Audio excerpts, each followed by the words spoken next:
is this a daily discussion? This is something that's still under consideration. But what we do know that we want to do is to create a space where people who are motivated by a global perspective that encompasses all species, all habitats, all people, all around the world,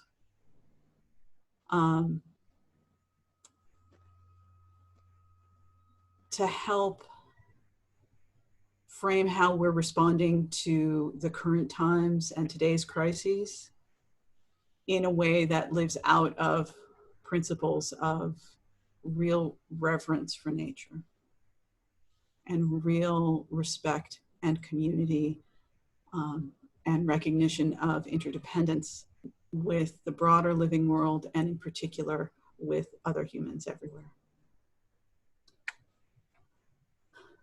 In order to have that kind of conversation, we're asking that we take these conversations seriously. Full attention and respect, honest, authentic speech. We're endeavoring to keep stories and specifics confidential where confidentiality is desired. So if you feel that you're going into something like that, it can really help if you can let us know that you'd prefer if we pause the video. Okay.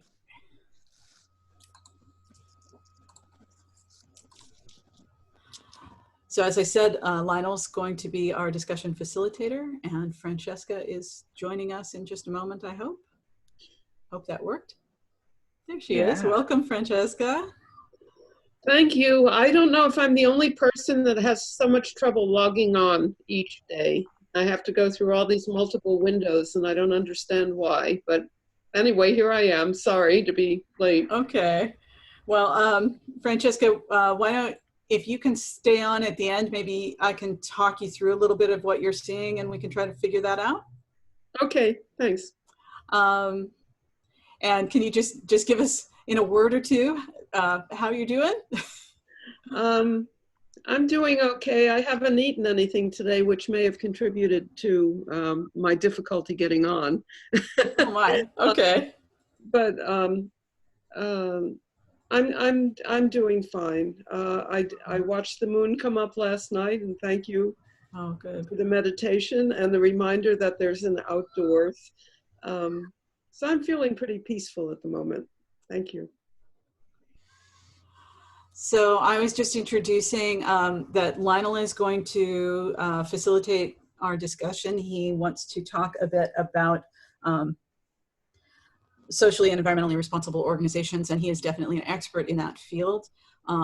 He's, well, from my personal experience, he's been helping me tremendously with creating an organization around Novasutras, actually making it a potentially viable thing in a way that just wouldn't have been possible without him. And I'm so grateful for all that he's put into that. He has this wealth of expertise from working with a group called the Food Revolution Network, where he was responsible for helping bring that organization up to scale in a way that's just really powerful as a national movement. And his current practice, as I understand it, is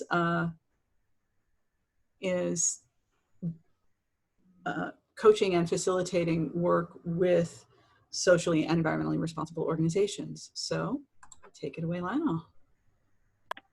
Okay, thank you, Michelle. As a matter of making sure that I'm clear auditorily for everyone during this,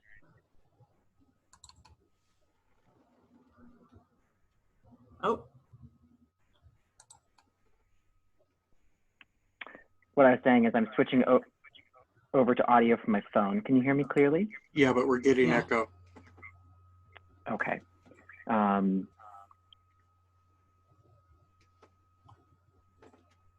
Okay. I'm just gonna not do it over there. I'm gonna try to just use my computer. My internet connection, I realized, was being a little bit shaky. So tell me if that happens, and I'll switch over to the phone if that's the case. Anyways, though, I think that this moment has taken us all deeper and to a place that's emotional and personal, and it's really invited everyone throughout society to ask some deep questions. And I want to really do two things in this conversation. I want to really invite all of us to share our deepest thoughts, ideas, feelings, concerns about what this means for us individually and for us as a global community. That's the Ubuntu principle. And I'm also I'm personally interested in the role that organizations play in this moment. So just a little bit of background on that. I worked with this organization, like Michelle said, and Food Revolution Network for years.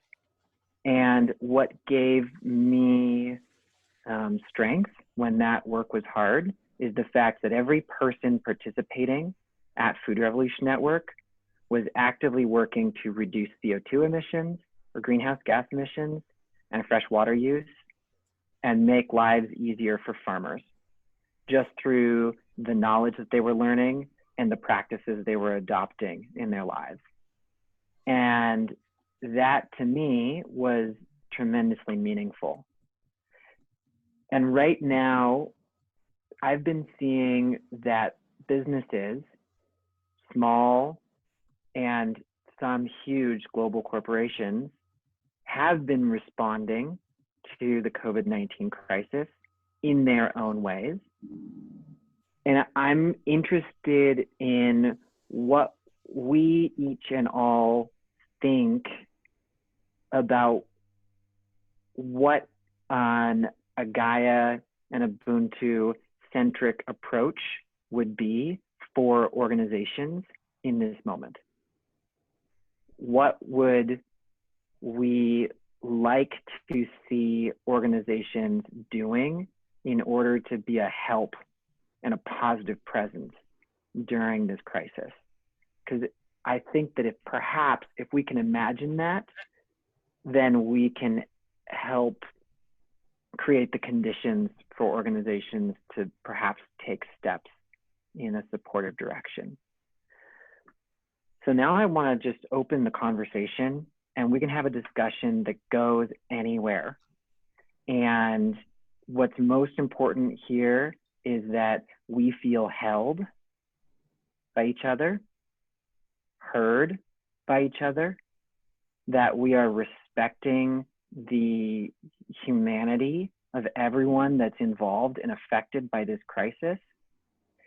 And as practicers of a Gaia, we really want to bring presence, awareness, and give voice to the earth and to the living world and what our place is in it and how we're going to be stewards of it.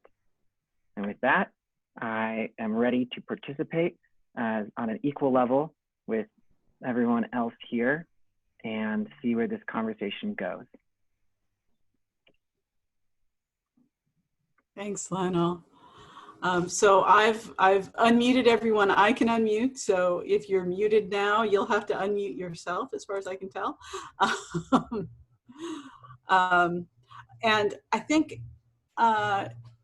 Carol and Francesca are familiar with the terms of Gaia and Ubuntu, but Karen, I'm not sure that you are. Have you seen that before? Have we talked about that yet? The term Gaia? almost. So let me for a second get that so you can see the spelling here. But it's Agaya, which is Agaya.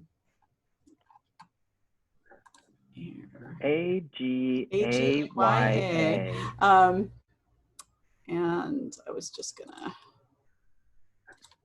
My quickest definition would be to call it a sense of awe and respect for the Earth's living systems.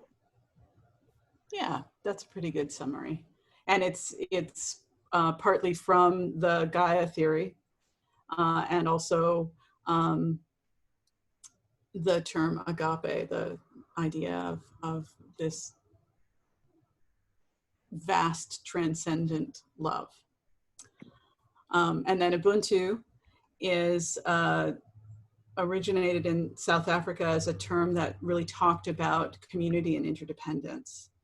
This recognition that no human has a life that is fully independent, that we're all a product of the society around us and our interactions in it, and welcoming, expanding that to the more than human world as well. So that's one of the main, well, two of the main themes that run throughout Novasutras are encapsulated in those terms, and of course they are deeply interactive with one another. Yeah. So.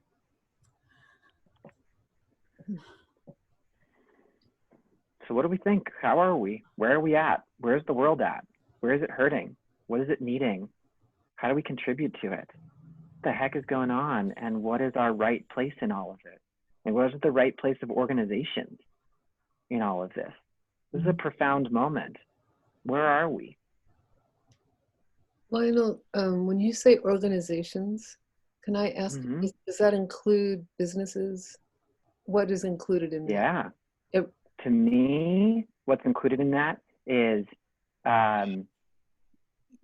everyone and everything, from every organized organization, from churches to General Motors to this very group. These are organizations. These are organized groups of people that have shared principles, practices, ways of doing things. Some organizations have tremendously destructive practices and have driven global climate change. And some organizations have been at the forefront of changing that situation. Some organizations have created slavery in the world, and other organizations have worked to end it. I mean, we've just seen the gamut of human suffering and planetary suffering at the hands of organizations. And we've seen some of the most tremendous movements to actually create a livable world from organizations. So I'm really asking a general question about organizations, which is, what role would we like to see organizations take in response to this crisis?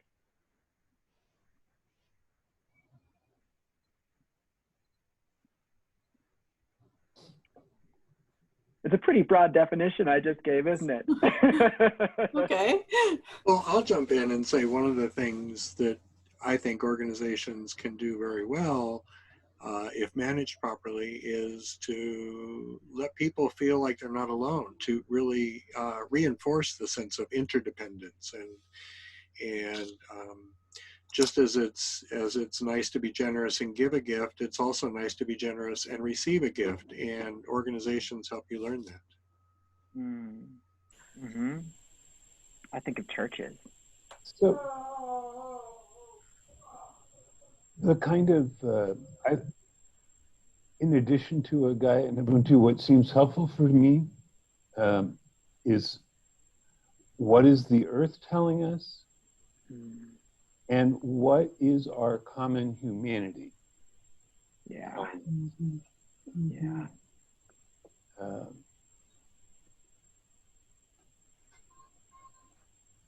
One of my concerns with these meetings has been ensuring that we honor both, because like the climate crisis, the impact of COVID-19 is not equitable. Yeah. African Americans are dying at 6 times the rate of white Americans. Yeah. Yeah, the statistics coming out of Chicago in particular are, it's so clear that this is, it, you know, it feels targeted. It's just injury upon injury for the for African American populations, and yet it completely follows from, well, there's so much more widespread diabetes and heart disease in African American populations because of access to healthcare, because of the lack of access to healthy foods. Education plays a huge role in that too. Yeah, access and to so education all of these and just wealth compound all of that to the point where the most vulnerable are getting hit the hardest. And the discussion, Carol, that we had on Tuesday about the homeless in Santa Cruz, and here's another example of just, you know, these people already have a really raw deal. And now, even though money is coming into Santa Cruz, rather than giving them hotel vouchers so they can safely shelter in place, they are being crowded into communal shelters. Oh my gosh. Well, and in Wisconsin, oh, sorry. No, go ahead. In Wisconsin, 26% of the population is African Americans, and they make up 73% of COVID-19 deaths. And right before this meeting, the last thing I heard was Bob telling me that he'd watched these huge lines of African Americans waiting to vote. So that spectacle, I don't know. Mm-hmm. That's the face of it. Wow. It's truly a system that is stacked in a particular direction, and it crosses all aspects of public life, whether it be voting or healthcare or education or inheritance. I mean, everything, it's all part of the same system. It's all part of the same mindset that says these people are disposable and these are not. Yeah, totally. Values, and it's a reflection of our values collectively and systematically.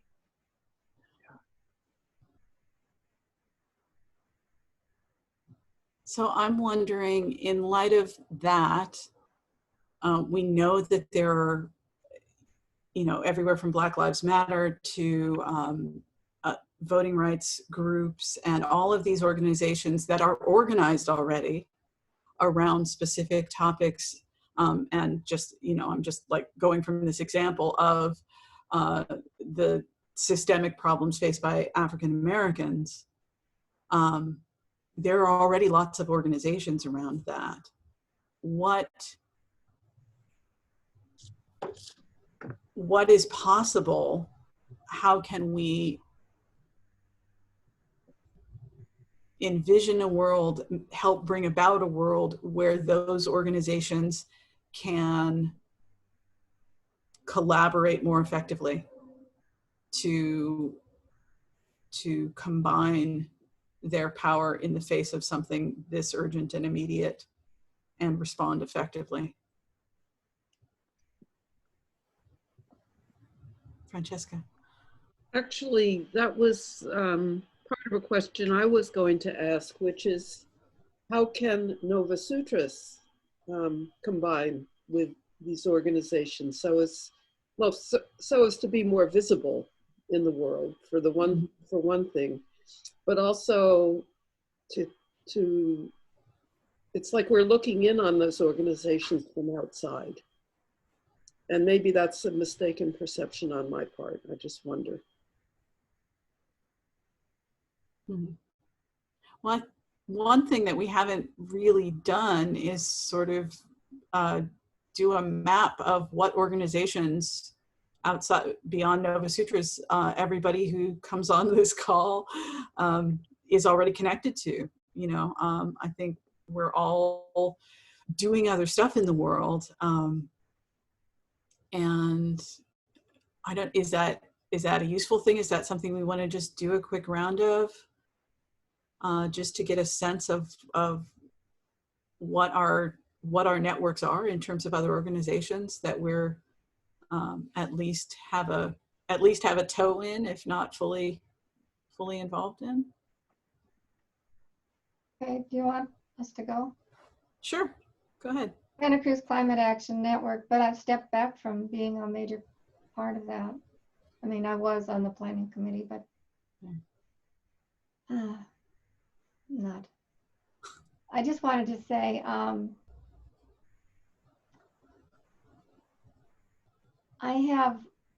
was a question. Somebody earlier was saying that we should concentrate on perhaps on the Senate. And I wonder if they have an idea of what organization to support in flipping the Senate. There's an organization called Flip the Senate that emails me regularly, and I've sent them some money, but I think they're just the Democratic Party. And I want progressive senators in it, you know, not just Democratic senators, because more Republican Democrats. So does anybody know of a good organization that we could support in flipping the Senate? Swing left. That's what I was going to say. Swing left.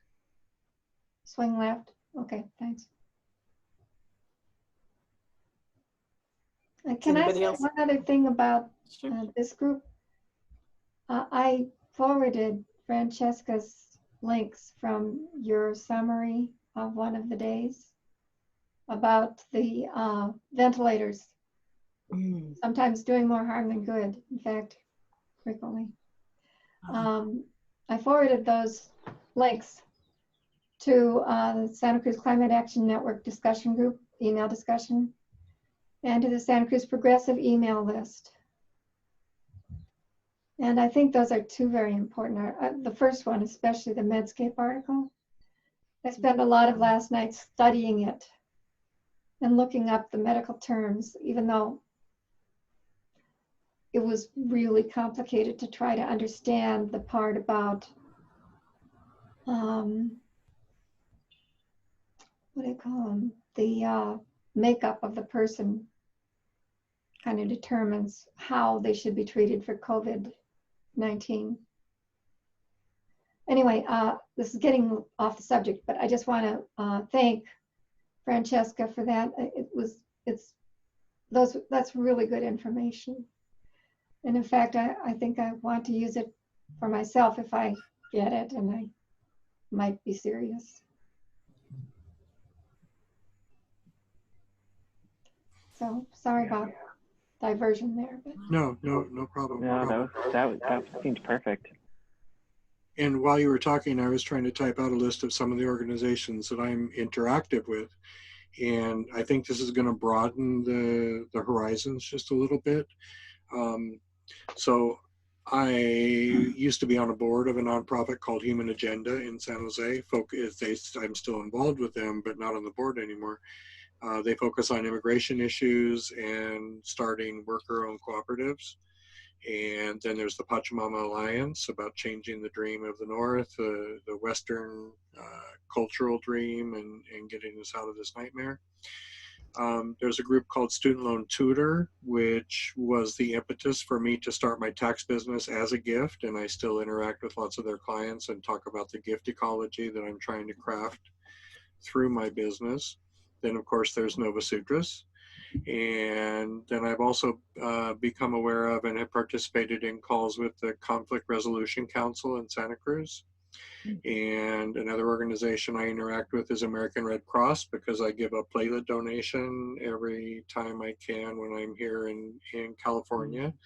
And platelet, as opposed to blood, you can do once a week. So I'm doing weekly appointments with them for that. And then Green Party of Santa Clara. there's a political organization that's already a third party, although I wouldn't necessarily hold up the Green Party of Santa Clara as a role model for much of anything. So, but what I'm trying to do with this list too is to broaden it out, that we interact with all kinds of organizations, not to mention the businesses we work with or don't work with.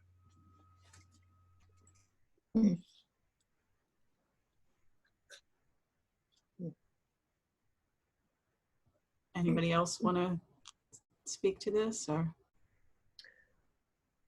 I just wanted to add, sorry, go ahead, Karen.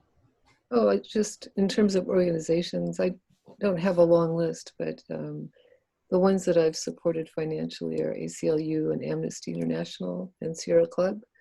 And then sort of off and on the World Wildlife Fund.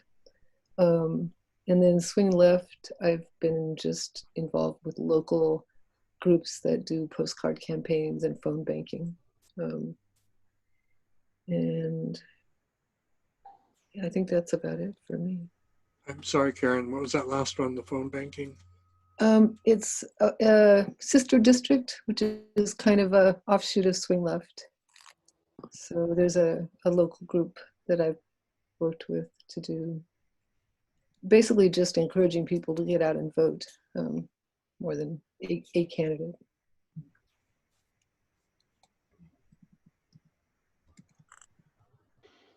I thought of some organizations that are kind of email lists as well as the other two email lists I just mentioned. And the city council supporters is email list I've been part of. And there's a next door group that supported Chris Crown and Drew Glover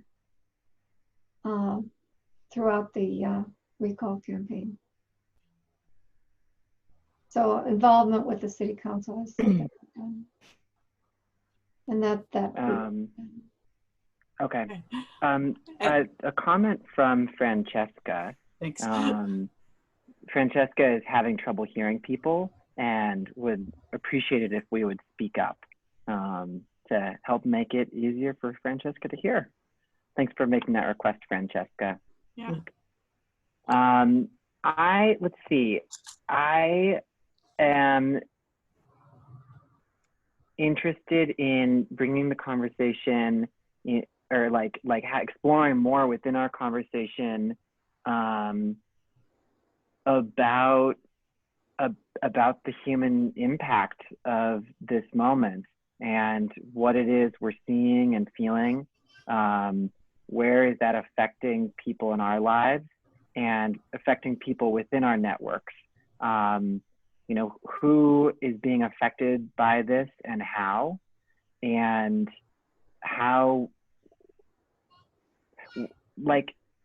how are we relating to that? And are there needs that we're seeing are kind of that are being created by this crisis and are currently going unmet? I want to know more about the harm that either is being done or that may be coming down the road, so that I can be, and perhaps we can all be, better stewards of our community through this event.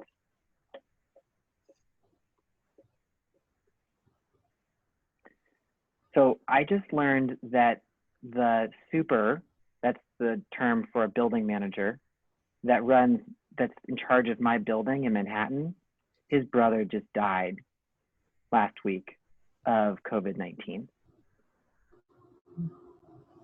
He's lived in our building for 30 years, and his family all lives in sort of like the upper Manhattan area. He's got 6 or 7 siblings. His sister lives in one of the apartments as well. It's a low income apartment building with rent stabilization. And yeah, he hasn't been able to visit his family since his brother's death because they can't have a funeral right now for him. And I'm thinking about what an intense and emotionally and kind of physically difficult experience this is, to have a loved one that dies of this disease right now, and you're unable to gather with your own loved ones to even honor and mourn them in person right now, even if you live in the same neighborhood or maybe even in the same building with them. Like, the questions that we have to ask emotionally and morally right now are very difficult. I think one of the hardest aspects of this to me is the people who are die alone in hospitals. Yeah. And you know, I heard a story on the news where nurses were talking about loaning patients who are dying their own personal phones so that they could have a conversation with relatives. So that made me think that one need is to have smartphones and tablets available in hospitals for those patients who don't come with one. And so that nurses and doctors don't, you know, wind up tempted to hand them their own devices. But just the idea that someone would not even have a chance to say goodbye, you know, that's so basic. So that's something that I've found really heartbreaking, and wondered if there's an organization that might be facilitating donating equipment like that. Right. Well, that's something we could just ask. For example, of Apple.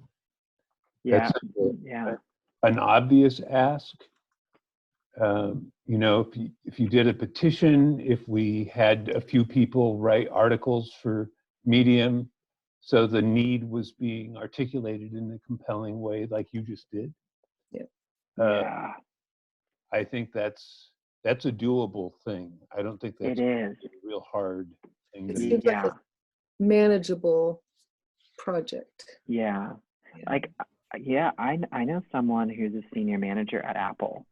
And if there was I know another person who's like close friends with Steve Jobs' wife, you know, and if there were a compelling case in the form of an article that talks about what the problem is and how a solution might be crafted in a way that's respectful of everyone, then there might be some real goodwill that could come from an organization like Apple or AT&T or Verizon, right, to actually provide support to people who are in dire medical straits. I think that's a really substantial need. That's really something. It is. Yeah. I'm wondering if there's also a role for the other question that you brought up before that of, you know, this families who can't have in-person funerals, and if tech companies could be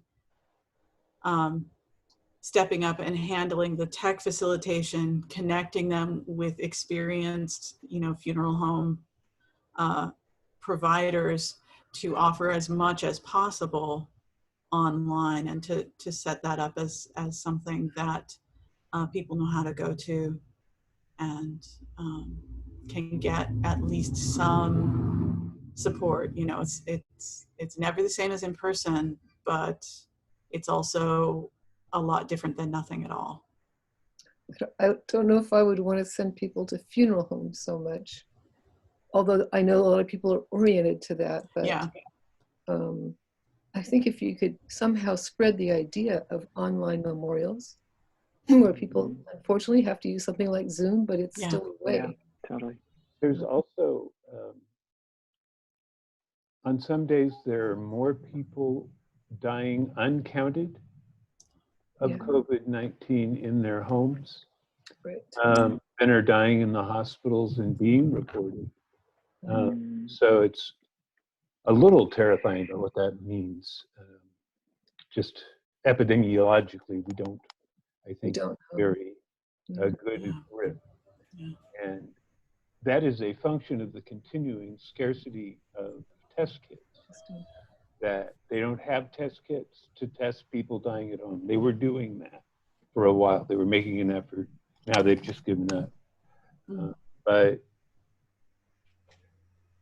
And it's not just test kits. It's we still have tens of millions of people who don't have health insurance and will not go to the hospital under any circumstances to get checked or tested or saved. And so that's also a function of the systemic lack of caring for each other. it is.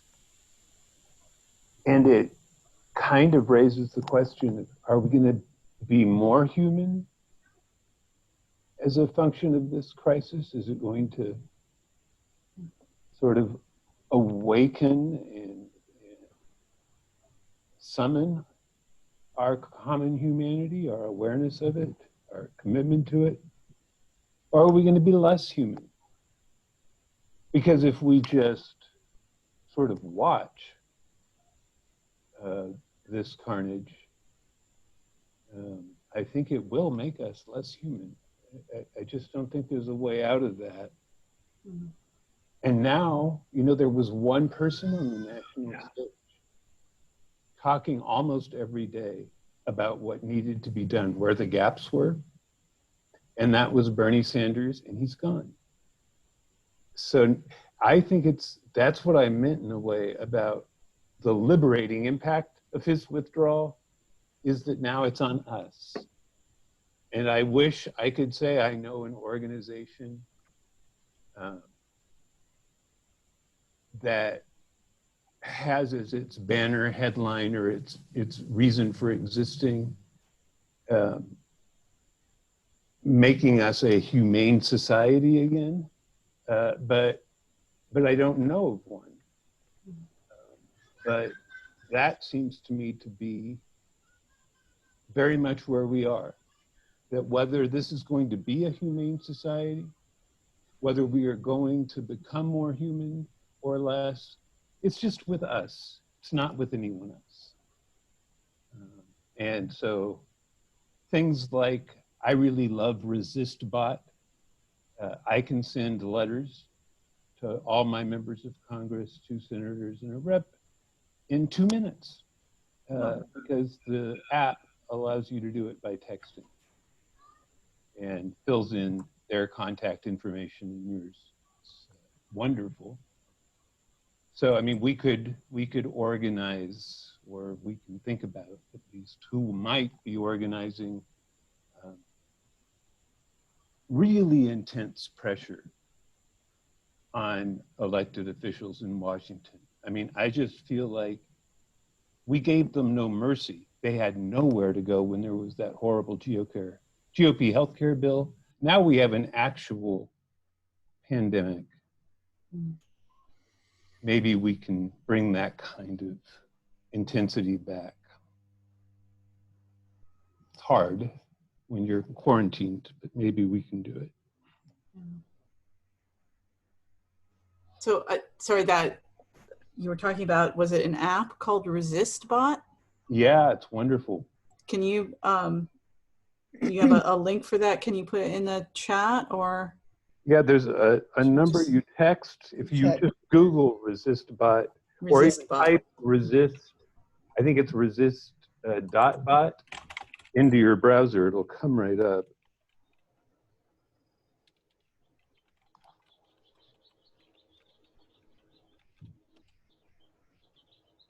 There's something you said, and I'm trying to retrace the words, Paul. You said there is no organization whose reason for being is to make us more humane. Right, more human, more humane. Human and more humane.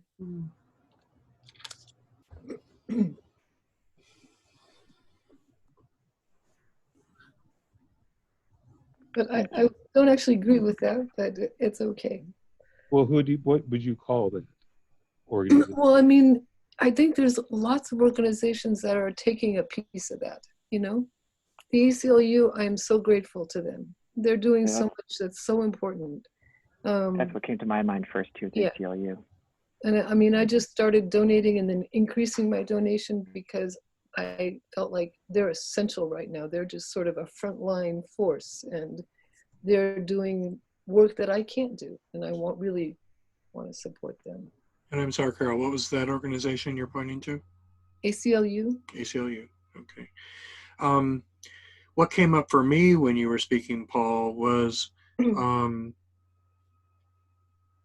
I have said for a very long time, I mean, many years, that the response that's going to be most effective is going to start at the local level, not the federal level.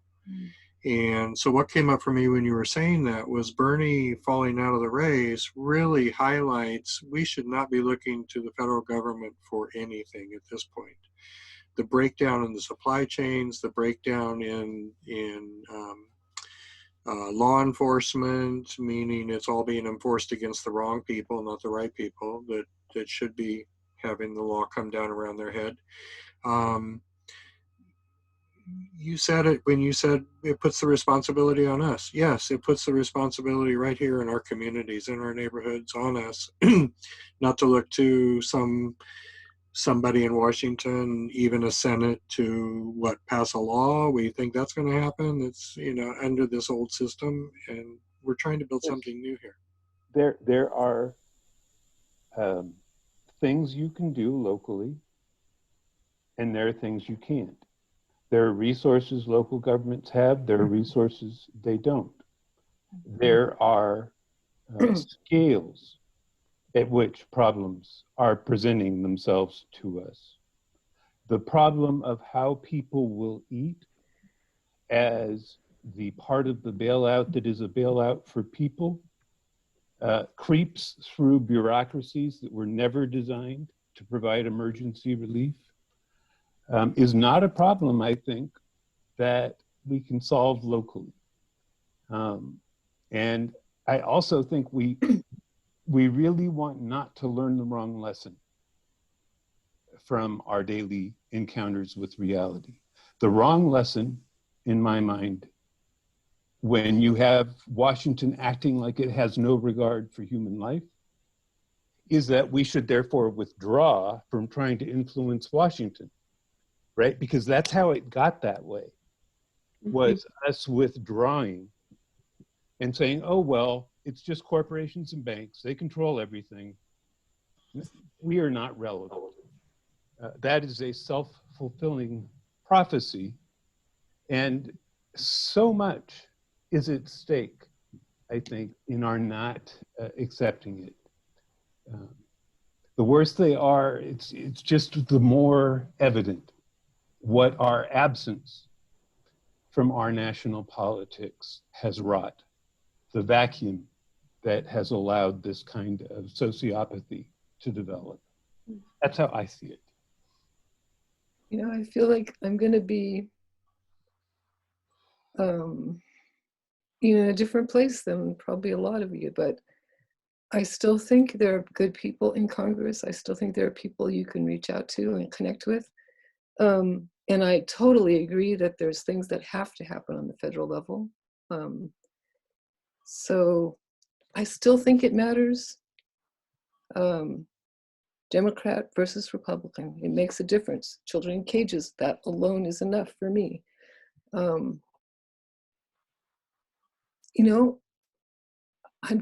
I'm worried about how many people are just not going to vote. I'm not going to participate. Throw up their hands. I couldn't be more unhappy with the prospect of Joe Biden, but I would be much more unhappy with the prospect of Trump for 4 more years. I think that matters a lot. So, I don't know. Yeah. Francesca.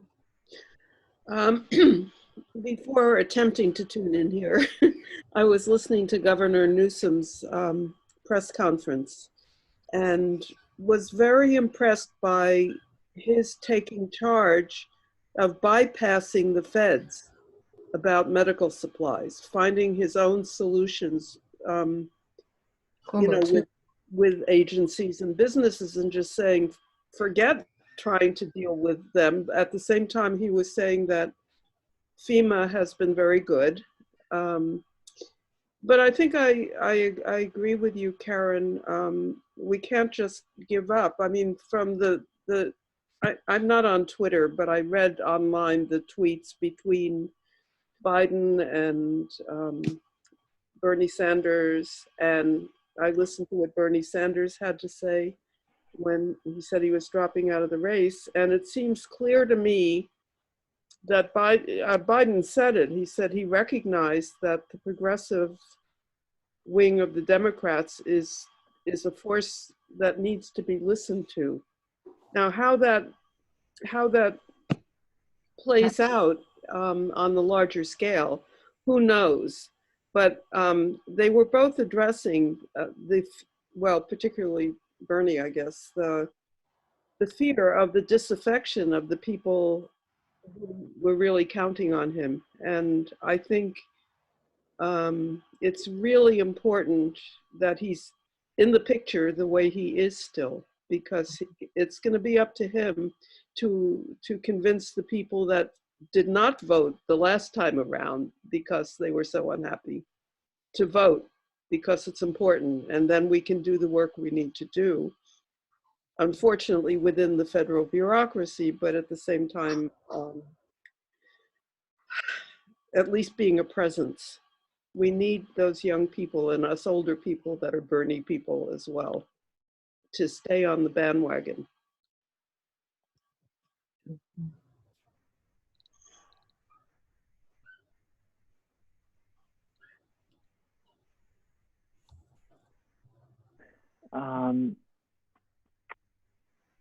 Just wanted to do a time check. Where are we in our timing today, Michelle? So we still have about 25 minutes before we wrap up, a little bit more. Okay. So and by wrap up, she means close. So yeah. Yeah. So okay. So I think that probably means we have about 10 minutes before we actually begin our closing. And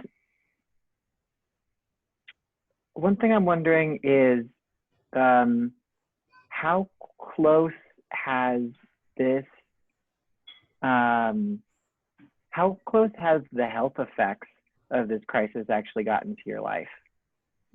Mm-hmm.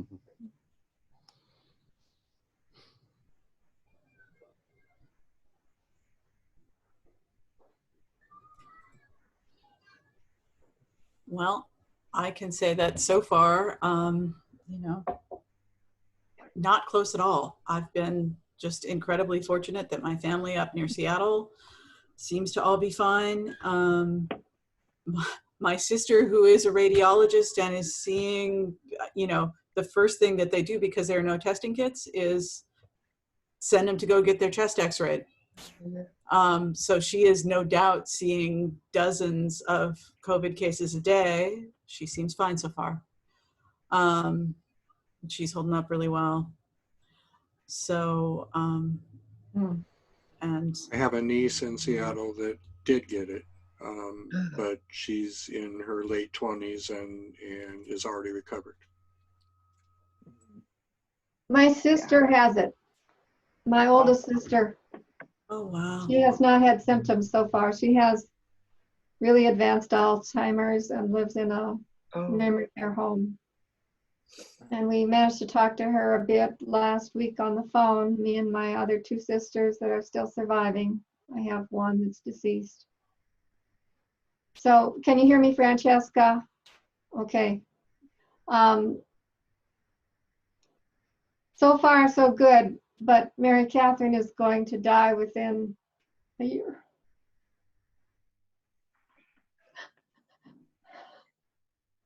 Yeah.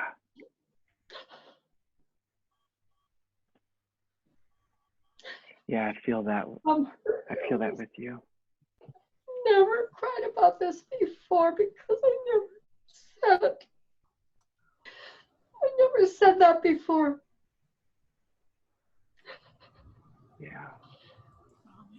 We can't go visit her. Yeah. going to last a year and a half. It It's may. not going to let up for a year and a half. It's going to destroy so many people. Not just with the illness, but economically.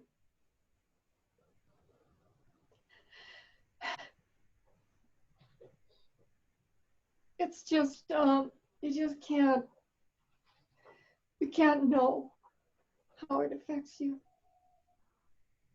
Yeah. And today, when I was driving to the grocery store on the west side, Yeah. I saw people on the sidewalk, and I was happy that I could see other people. Yeah. So it's kind of eerie being alone all the time. Yeah. Must be. Yeah.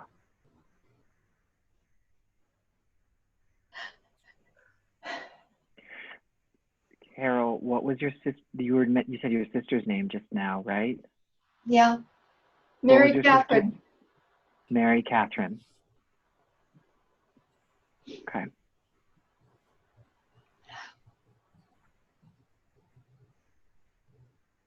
I don't think I'll ever see her again.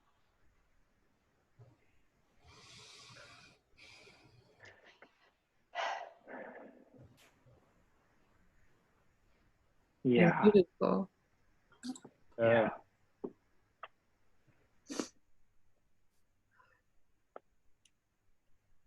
I've been sick for 2 weeks and just got swabbed yesterday. I've had sort of every symptom in the COVID-19 book except fever, so hopefully it's something else. I just got swabbed, so I should know in a few days. Yeah. Really tiring so fast. That's the main thing. Yeah. Yeah. And that brings up for me the extra layer of anxiety that we're all under right now, whether we have symptoms, we hear of anybody with symptoms. I know my daughter her stepdaughter reached out to me about 10 days ago and said, "Oh my God, I've got a sore throat, I'm coughing, is this it?" And, then the next day it's like, no, that was allergies and we're fine. But, Yeah. just that first cough and you're like, oh my God, is this the end? And so there's this extra layer that we're all feeling, I'm sure. Yeah. Yeah, totally. I've been sensing that all the time, Derek. Yeah. I think in my family, there's quite a few people that I worry about for have various risk factors. Both my husband and I have risk factors and are high risk for age as well. And then my son-in-law has Lyme disease, like Paul. My daughter has several, what do you call those, immune system disorders. My daughter-in-law is pregnant. I worry about that too. I know there hasn't been a lot of evidence that it does harm to the mother or the baby, but there have been some stories, at least, that are concerning. So yeah, it feels like a very close threat to me. Yeah. Of course, I will be very relieved to know that Paul's negative. Yeah. We've lost 2 brothers in 2 years to cancer. And thanks to Carol, I just imagined what that would have been like if it wasn't possible to be with them physically. Yeah. And I don't think I'd really registered it. It's a big thing. The burden of that, it's just terrible. Yeah. It's unthinkable. Mm-hmm. Yeah. Yeah.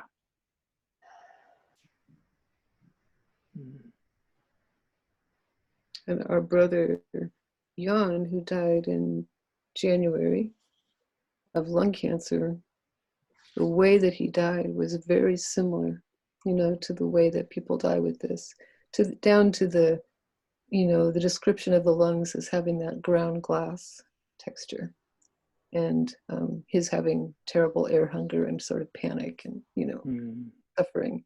So I think that's pretty recent.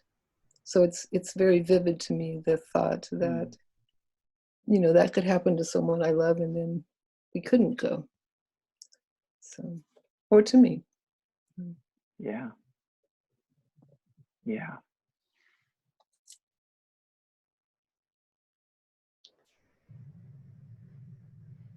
I think the the mental health aspects of our, not only our connections that people are talking about with people in our lives, but the enforced isolation and the projections about how long it's going to last. People keep asking, how long? When can I go out again? There's this kind of subterranean desperation about the question. I think it's starting to enter the mental health aspects are getting more attention now in the press. And I'm really glad that we're addressing it among ourselves. But I think that it's probably I would say the biggest issue we're facing right now. Is how to comfort ourselves, how to comfort other people. And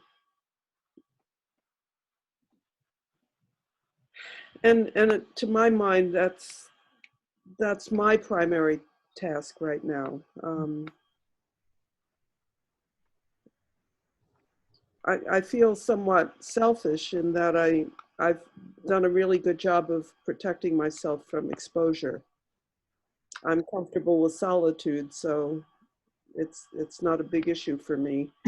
I will have to pick up some prescriptions soon in the pharmacy, but I pretty much haven't been out anywhere.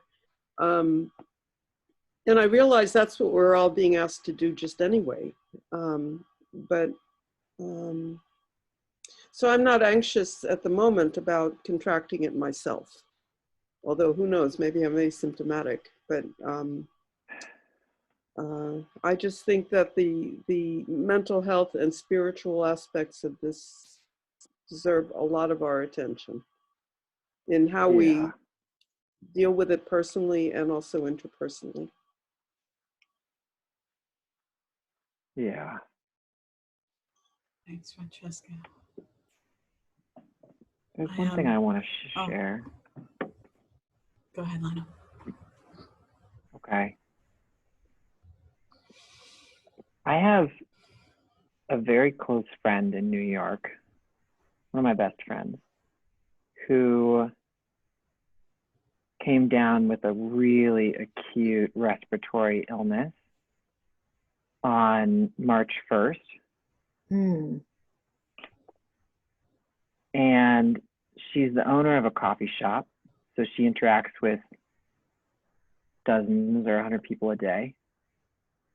She's very physical, intimate, hugs lots of people. And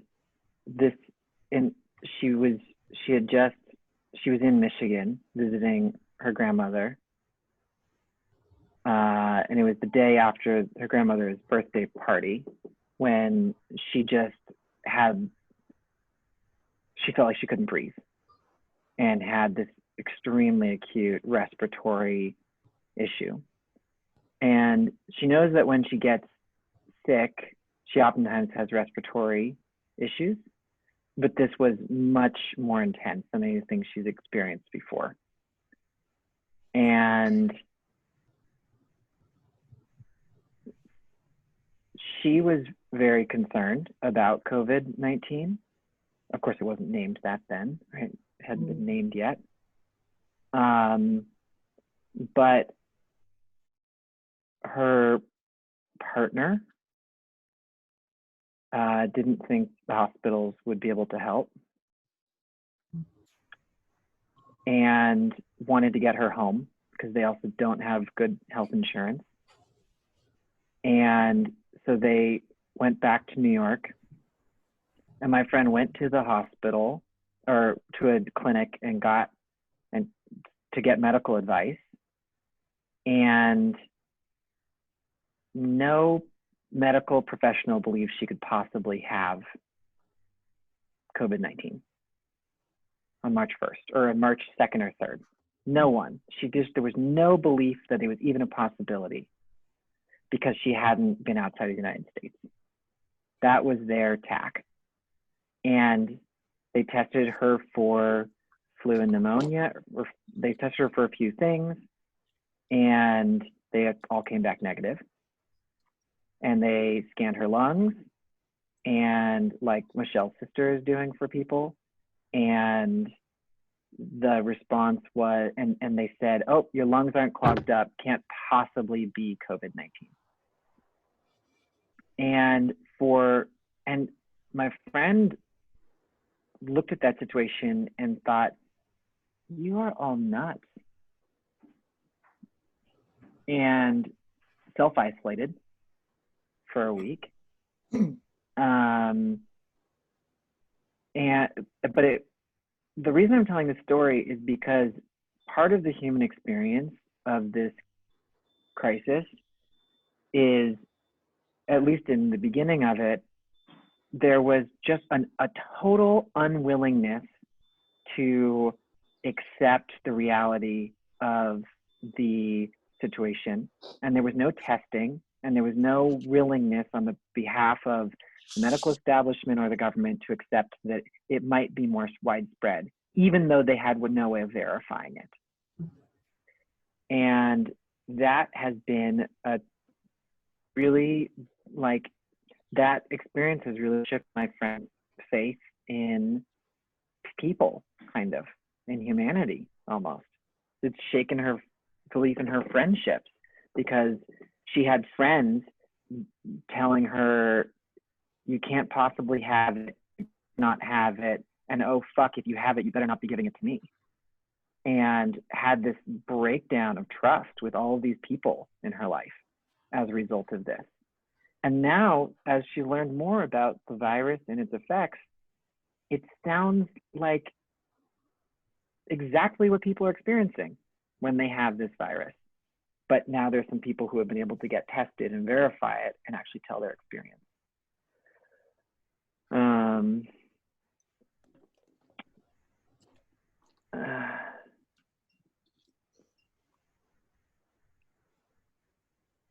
Yeah, I don't think I have sort of a conclusion to that. It's just part of the human experience in the whole thing is, you know, like just my friend has been learning that there's a lot of fear, and there's been a lot of misinformation, and there's been a denial on the behalf of people in official capacities to accept the reality of what's going on.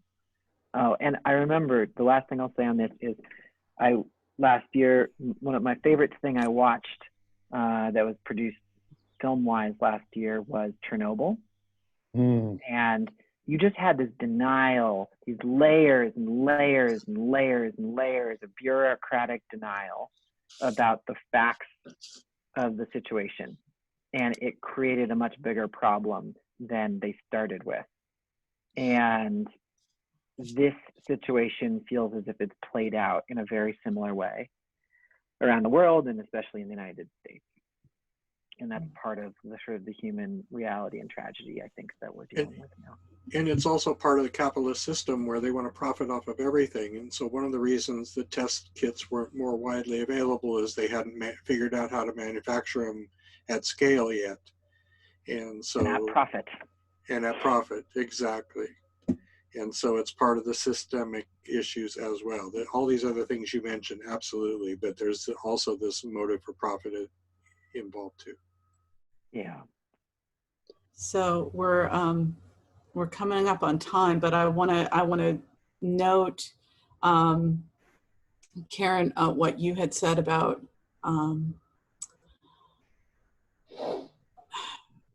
finding ways to help people with this. And Francesca, as you brought in this wisdom of, you know, we're going to need more robust options to support the mental health repercussions of what's going on right now. And I think that that this is a space that Novasutras can at least try to work in and be of more service. And so I would love a future discussion to really focus around that questions. What can we do? What do we already know how to do? What are the things that we know work for people? Where are the places that we know people can go and get more support? How can we serve this emerging need? Because I think that that's going to be a big piece of the current reality as well. And just my take on it is that a piece of what serves that need is to participate in actions that make you feel effective. And so there's probably a second discussion around what are the effective responses that we can support people in participating in, and what are the best ways to bring that in. So I think we'll be working on those in future calls. Yeah, very good. So I'd like to, yeah. So anyways, just thank you for joining in this, like participating in like really figuring out some of the stuff in this discussion. I'm going to turn it over to Michelle to begin a closing, and then at the very end, we'll do a final checkout that I'll initiate. Over to you, Michelle. Okay. So again, apologies, but just to kind of keep us on track, that we'd love to bring more people in so we can offer whatever support that we can offer. I'm increasingly seeing what's going on right now is we're in product development. You say we're beta testing, so this is not a finished product. It's not perfect, but in order to figure out the ways that it's not perfect and the ways that it can be improved, we need to hear from more people. We need to hear from more of the people that we haven't reached yet, but we would like to reach, so that we can get the real feedback on what their needs and opinions are, so that we can be more effectively of service at this time. So if you think of someone who's, in particular, somebody who's willing to kind of take that testing it out approach and recognize that that this is a work in progress, and come join us and help us develop this to be ever more of service, that's the thing that we'd most appreciate right now. Of course, there is still a need to support this, just so that we can make sure that we can keep this going through the coming months, and hopefully keep it going through some growth. And that's going to mean that we're going to need people who are ready to volunteer just to help make it happen. Michelle, how would you describe this to people? You know, if you're trying to tell them about it, I honestly don't know exactly what to say. Right. So the summary that I have, and it changes from day to day because I don't really know either, and that's part of it's not set yet. It's still cooking. We're still figuring it out. But I think there's a deep intention of a place where people can come bringing their concern for environmental sustainability and social justice and spiritual connection, and talk and listen in ways that are going to support one another. I think that's the deep underlying intention, and then what emerges from that and the ways that we can best serve that are yet to be determined. So just that general description, and of course, this is to find out more about Novasutras as an organization. These discussions, conversations, they're a service that Novasutras is offering. They're a space that respects the same values and principles that Novasutras is based around, but a person coming in doesn't necessarily have to be someone who really wants to be engaging just on those things that are already articulated through Novasutras. That there's a lot of openness here.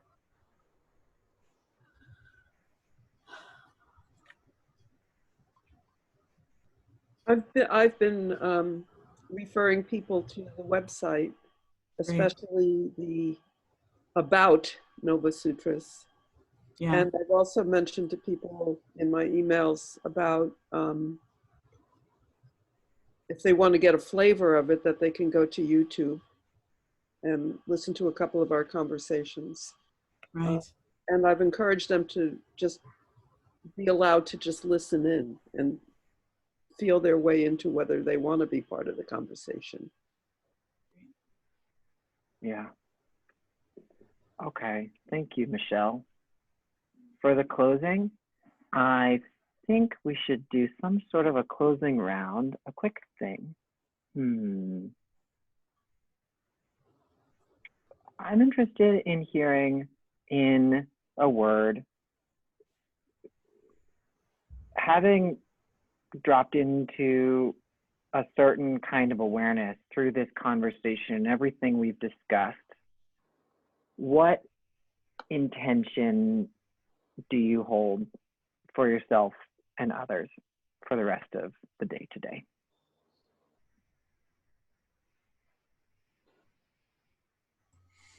I can be lead. gentle and go out and touch the earth. To be gentle, go out and touch the earth. Thanks, Derek.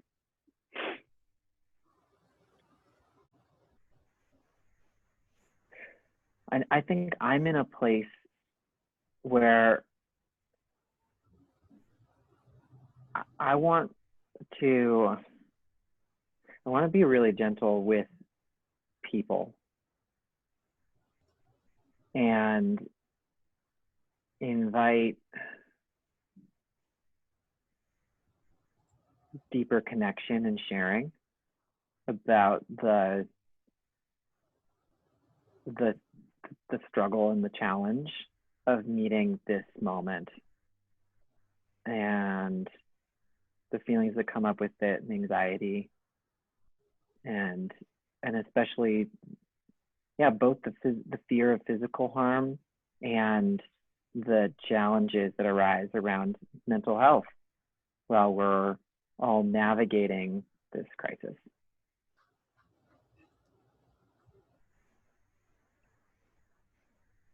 I think my intention is to take time today to journal about what I can do. I've held myself back because I don't have my psychologist license. And so organizations that I could have worked with would not, or I've just assumed that they would not want me, even though I have the experience and the training and the personal life experience of dealing with all these issues we're talking about. So I think I want to journal, and I invite anybody's help along the way with this, about the ways I can use what I bring without fear of being not enough. Yeah. Yeah. It just warmed my heart to hear you say that. And I feel inspired hearing you say that. It makes me want to do something like that too. Thanks, Francesca. I feel like the youngest person here. Because I feel like I'm in the company of giants. You guys are so intelligent. and well informed.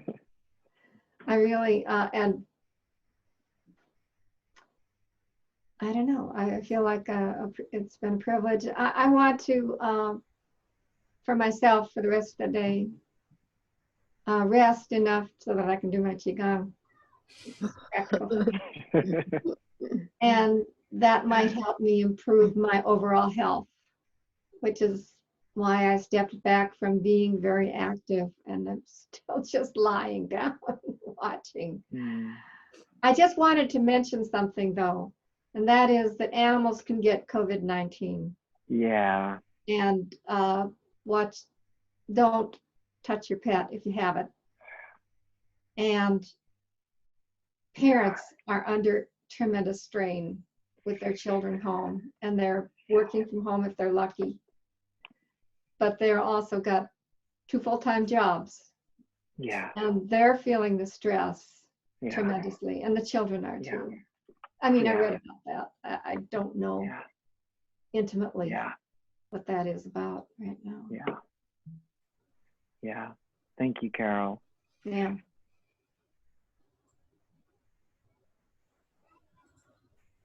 I think, well, just as so many of you have said, you know, a big piece for me that I'm holding on to is just really extending as much compassion and loving kindness and attention to everyone that I'll be talking to, you know, and really, really committing to that, knowing that even if there's nothing on the surface, that all of us are actually shockingly close to tragedy, and just trying to hold that space in my heart for that. So thank you, and thank you all for sharing and for being so open with what's going on for you today.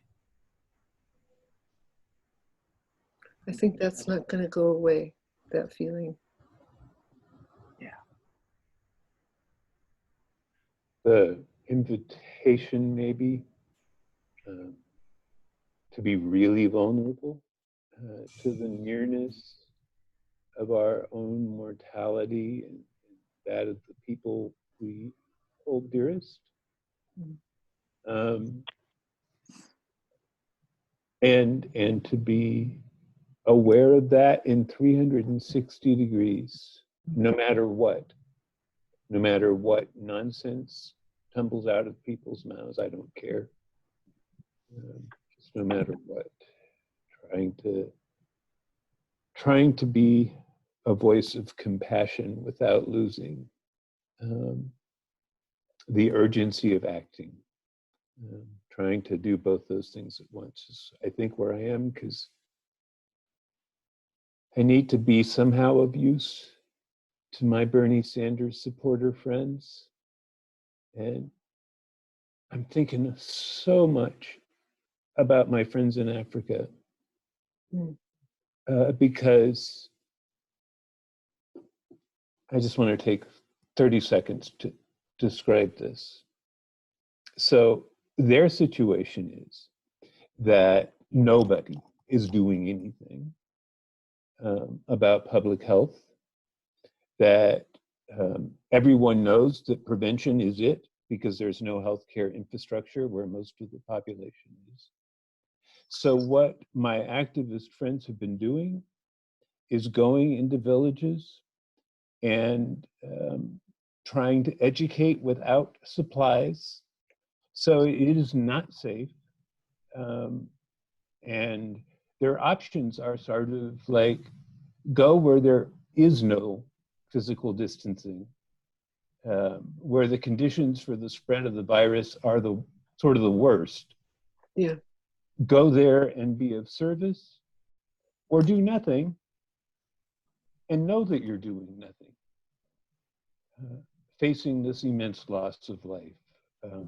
and the rate at which the figures are climbing there. I won't go to it. But anyhow, I don't even know what it means to be present to what they're going through, but I'm going to try.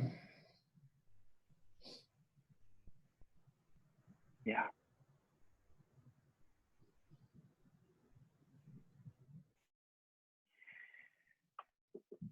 Friends, this has been a really valuable conversation, and we've gone some places. So thank you. I wish all of you a thoughtful, intentional, personally meaningful day. And I look forward to seeing all of you again sometime soon. Blessings.